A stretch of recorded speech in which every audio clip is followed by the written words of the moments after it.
ধারণা করলাম যে থাকা খাওয়া যায়।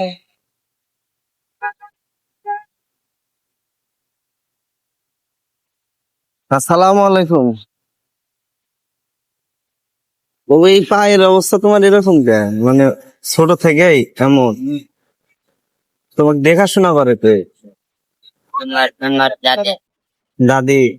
তোমার আর অন্য কেউ বাপ মা নাই? আমার আব্বু, আমার মা নাই গা। তোমার আম্মু নাই? আব্বু হালাত হয়ে গেছে। ছোটকাল থেকে?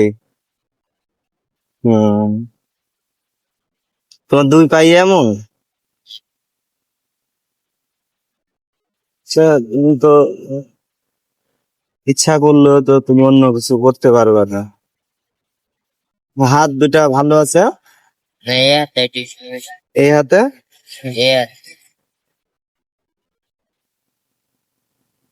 এই হাতে সমস্যা?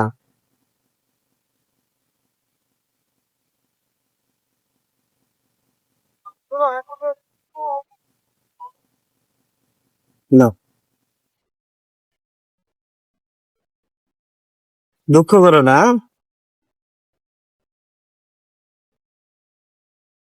তোমার দাদি কোথায় আছে এখন? বাড়ছি। বাড়িতে আছে? তোমার বাড়ি কোথায়? তোমরা দেখা করি মানুষ ময়মনসিংহ? তুমি এখানে কোথায় থাকো? যাই না বাবা। এখানে?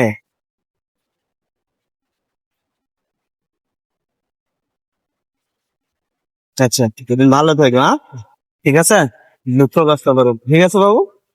আচ্ছা। আসসালামু আলাইকুম। ছেলেটা রাস্তার পাশে বসেছিল। আমি তার সাথে কথা বলে জানতে পারলাম তার বাবা মা তাকে ছেড়ে চলে গেছে। তার হাত পা অচল, এই জন্য তার দাদি তাকে দেখাশোনা করে। সবাই তার জন্য দোয়া করবেন, আল্লাহ যেন তাকে ভালো রাখেন।